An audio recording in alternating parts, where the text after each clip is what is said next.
And what brought about the name Ugly Roof?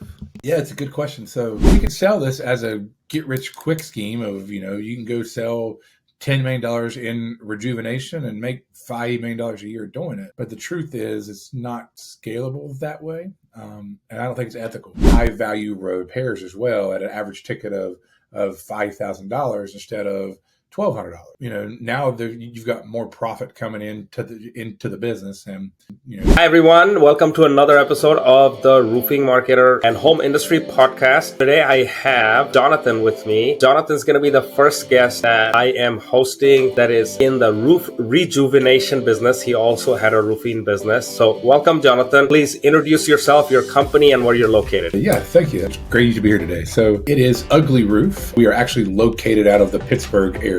I live in Florida now. I'm just about 30 miles east of Tampa, and been in the roofing industry my entire life. Fourth generation roofer. We sold our roofing company last year, and now we're focusing a lot on the rejuvenation side. And what brought about the name Ugly Roof? Yeah, it's a good question. So in the probably 2010 to 2013, we had a soft wash company my wife and I did called Rooftop Restorations. We grew it to about 1.3 million, and we actually sold it off. I'd already at that time bought the name to Ugly Roof, right? So we used to do We Restore Ugly Roofs. So I'm like, why don't we just name a company that? So we had everything ready to go, the phone number, name of that. And so business vision was to build a soft wash / rejuvenation company and go direct to consumer. Didn't work out as well. So we changed business strategy. But yeah, Ugly Roof was, I'm a contrary guy. So I like things that make you think and make you stop. And, like when we leaned in with marketing, it was like homeowners would say, who wants an ugly roof? It's like, well, yeah, that's exactly why we're here. We don't want you to have an ugly roof either. How does that compare with a roof replacement or a roof repair? And do you often get roofs that need to be repaired before they get rejuvenated? Kind of walk us through, because this is kind of a newer concept to a lot of homeowners.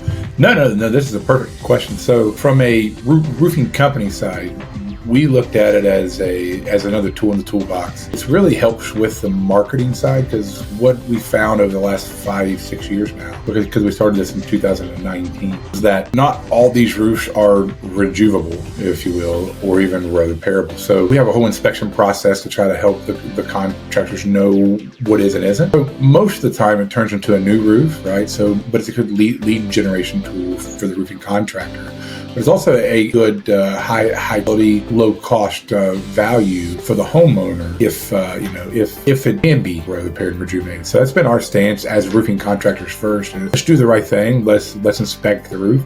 And about 25 to 30% of the time you can repair and rejuvenate it. But there's a lot of factors, right? It depends on the quality of installation previously, the amount of granule loss, if there's a bunch of current leaks. So there's a bunch of things to kind of consider. That's the main line of it is rejuvenation side. So we're business to business now, though. We sell to roofing contractors, and then we also help them and train them, have sales trainings and processes and stuff too to help with that. Oh, very cool. So you actually partner up with roofing companies or roofing contractors, and then what's the process? How do you guys come in and do the inspection, or do they do the inspection? Like, how does that process go? No, it's a great question. So we are more manufacturer and distributor and trainer, if you will. That's our role in the whole thing. So think of it as like having the manufacturer logo on the side of the truck. It's not a franchise. They're a dealer. We come in and we train them like how to install it, how to pitch it, how to do all that stuff. But when it comes to partnering with just roofing companies, we market tested it here in Florida in 2020. And we went in as Ugly Roof and we went as MHI Roof. Most of the homeowners would buy off the local trusted certified roofer instead of the company that only does one. So we found that with the homeowners, they felt more comfortable working with somebody that had it as an offering and not the only offering. That's when we switched our business model, because we were crushing it in our roofing company. We're like, why don't people just want to buy this? Well, because when you do a proper inspection and you train a team to do the inspection, you got to get in the attic space. You got to look at the whole roof as a whole. Or if I'm just selling rejuvenation, I think everything you could put rejuvenation on it. Whereas a roofing contractor, that's just not true, right? So you want to do the right thing ethically with the homeowner. That's what led to teaching guys how to actually do the proper inspection and what to look for on a new roof or repair or rejuvenation. So when you say that you work with the roofing contractors, do they have an incentive to go with a rejuvenation product or trying to sell that? So how do you currently get business since you're all B2B? We also sell our services as far as the sales processes, the sales trainings, the sales presentations and all that stuff too. And if we get a guy that 50% of his business is rejuvenation and repairs, probably advising that he's probably going too hard on that side. They make money when they do sell our product, right? Because when you start looking at the margins, it's pretty healthy. Our average tickets are about $5,000 for repair and rejuvenation. But you make about the same net profit on that as what you do a $20,000. For the business owner, it's really good for the profitability side. It's not so great for the cash flow side. So that's why I say that you got to have a healthy business, right? So that 70-30 is like the tipping point of like, okay, so 30% of the business should be repairs and rejuvenation. As far as like number of jobs, like revenue wise, it's probably 85-15 or 90-10, right? 90% of your revenue is going to come from new roofs. So we realized that as like running a healthy roofing company, that was the strategic guidance to get there, right? Is don't do too many redos because you're not doing the right thing ethically, but don't do too many replacements either. So that's kind of been the strategy and the mix that we've seen for guys to be successful. And so they wind up making about the same amount of money, actually probably more with less overhead and less insurance and that kind of stuff. Because it's two guys compared to a 6-man crew. So, and you can do two or three of these in a day where you're going to do one. So you could in essence make more. You could in essence make more profit. Even with the state of the current economy, when you're slammed with, let's say, a $20,000-$30,000 invoice or quote for a roof, I guess from the perspective of the homeowner too, a $5,000-$6,000 roof rejuvenation project, which they can probably slam on a credit card or something, seems a lot more lucrative in a lot of instances. Because I mean, that's not even an option for a lot of roofers because they either aren't aware or they don't understand the economics behind that sale. It is a win-win on both ends. From the homeowner's side, if they don't really need a new roof or if they need a couple of repairs done, and then just rejuvenate it instead of rejuvenated instead of replaced. Definitely an option. I think that's definitely an option there. Yeah, and it's been more of a repair marketing play. So we never even advertise for rejuvenation. So we train them to make rejuvenation as part of the repair process. So you've got a 3-step repair process. And Mr. Jones, can see the shingles are brittle here and there, not adhere. Good news, we can fix that as well. So it's not like we're selling a rejuvenation. It's like, hey, this is part of the repair process, especially here in Florida where a lot of people are getting these cancellation letters. So what we've been so successful at is helping them with not having to cancel their policy or put on a new roof because you give them 5 more years of useful life. And so knowing how to navigate that as a roofing contractor first to help the homeowner, one, it's a great lead source. Hey, like you might not need a new roof, call us. And then most people are primed to want to try to repair. If you get a nail in your tire, I don't want to buy a new $1,000 tire. I want you to put a plug in it for $50. Like that's what we're hoping for. So you play on the psychology of the hope of the homeowner and do the right thing and do a good inspection to make sure that it can or it can't be repaired, and then let them make that decision. So if it is repairable, we give them an option. Hey, listen, like good news, it's repairable. It's going to be about 30% of the cost of a new roof. Would you rather look at repair or would you rather look at replace? And then let the homeowner set at ease with making that decision. I'm curious, do you provide any sort of training to the contractors or roofers that work with your product? And how does that partnership work? Yeah, so as part of the dealership, we help you with all that, the sales process, the sales presentations. And we also do other things like we'll come in and do some boot camps so they can come up and fly up to our office and our conference center, and we'll actually train guys and their team. And we're even training the trainer now, if you will, right? So training the sales manager and just trying to make sure that they have full buy-in on like, hey, listen, like we're not here to just sell your product. We want you to go sell roofs as well as repairs and rejuvenation. But yeah, so that's part of the dealership is you get us, and Clay's been on our team for, I think, 5-6 years. He was a sales rep at a roofing company. So he runs all of the operations now. Our sales leader that we had for years now is the director of sales at Ugly Roof. So he can really help them like dive into their numbers and understand what they need to do, but how to sell a roof as well as a rejuvenation and repair, and just give the homeowner good options. That's what this is all about. And if you were to put a number to how many years roof rejuvenation project would extend the life of a roof, let's talk a little bit about that. And then also, what are the steps of the actual rejuvenation work? Like, is it just shampooing? I'm sure there's more to it. So if you can just walk us through it, that'd be great. So the active ingredient in it is going to be methyl ester. Where we've been so successful is we've not had to increase our prices over the last 5 years. So our stuff comes from post-consumer waste. So it's like used cooking oil. And so we crack out the methyl ester, put it into our product. The benefit that we have as far as quality of product is we ship a high concentrate of methyl ester, which is the active ingredient, right? So where some of the competitors, because they're pulling it out of the front end of the field and it's more of a commodity and the prices go up and down, we have the product that you need to be at the highest quality. So when it goes onto the roof, it's 40 to 45% of the product is methyl ester.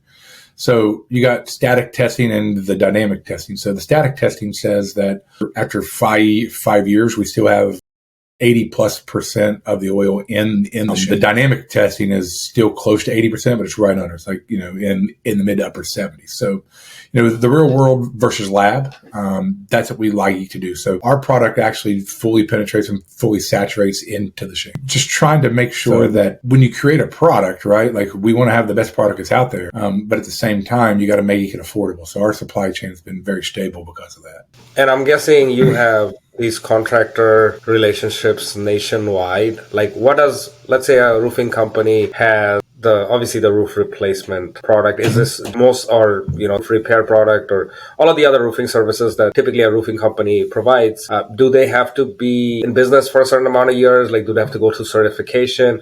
How does a roofing company get into the rejuvenation business if they were to do that? So right now we're 75 plus, I think, nationwide on dealerships. For us, it's a qualifying thing as far as, yes, years in business matters. It's more, are they wanting to innovate? Are they coachable? Do they already have a repair team? Because that's probably the hardest hurdle to cross. And we only work with and sell to roofers. So we don't have, the science teacher that wanted to have his own business and wants to invest and buy a franchise. That's just not us. We know that the homeowner is going to be taken care of by a certified licensed roofing contractor. So yes, so being certified with license, we like to see, the 50 reviews or more. We have guys that have been in business for 3 years or 70 years, right? So there's a wide range there. It's more like if they've got good business practices, that's the main thing that we're looking for. And if they're coachable and wanting to build the repair side of the business out, that's where that we really can kind of help make them shine. And can you share a success story for all the roofers that would be watching this episode? Let's just say you weren't heavy on the rejuvenation business or the repair business, and then they partnered up with you. Obviously, it varies by the roofing contractor that's partnering up with you, but can you give us one instance, one scenario where in 6 months, this is where they can see themselves, or in 12 months, how does that impact their business? The main thing is adopting the entire process, right? So anything that you do, you got to adopt the process. The people who are not successful are the ones that come in and say, hey, I've got a better idea of how to take it to market. And, we've lost millions of dollars to figure that out. It's hey, we know a good strategy, if that makes sense. Not that other things won't work. It's more here's your fastest way to get there.